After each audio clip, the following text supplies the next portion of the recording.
Среда, 28 февруари, кратки вести во 12 часот.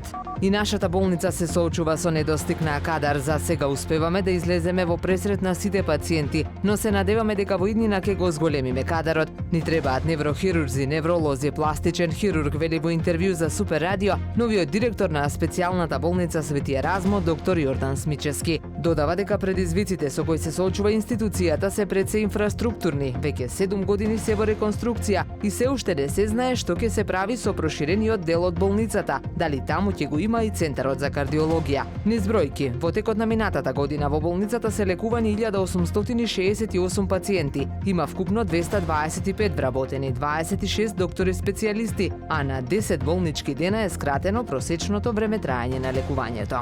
Македонските пратеници денес на седница ќе расправаат по предлог законот за прогласување на Охридското езеро за споменик на природата и предлог на закон за изменување и дополнување на законот за прогласување на старото градско јадро на Охрид за културно наследство од особено значење. Најзначајна новина која што е предвидена е дека до донесување на новите детални урбанистички планови, усогласени согласно заштитата утврдена во него, во старото градско јадро на Охрид не ќе може да се градат нови објекти, доградби и надградби.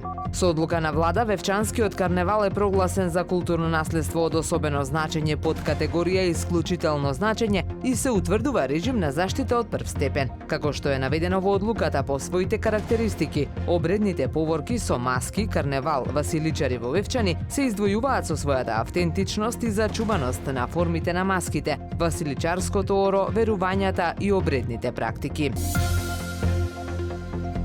Времето денес променливо облачно и релативно топло, дува слаб до умерен југоисточен ветер, максималната температура во Охрид до 15 степени. Повеќе информации на ohridpress.com.mk. Уредник и водител на вестите Даниела Спасик. Технички реализатор Реджеп Селман.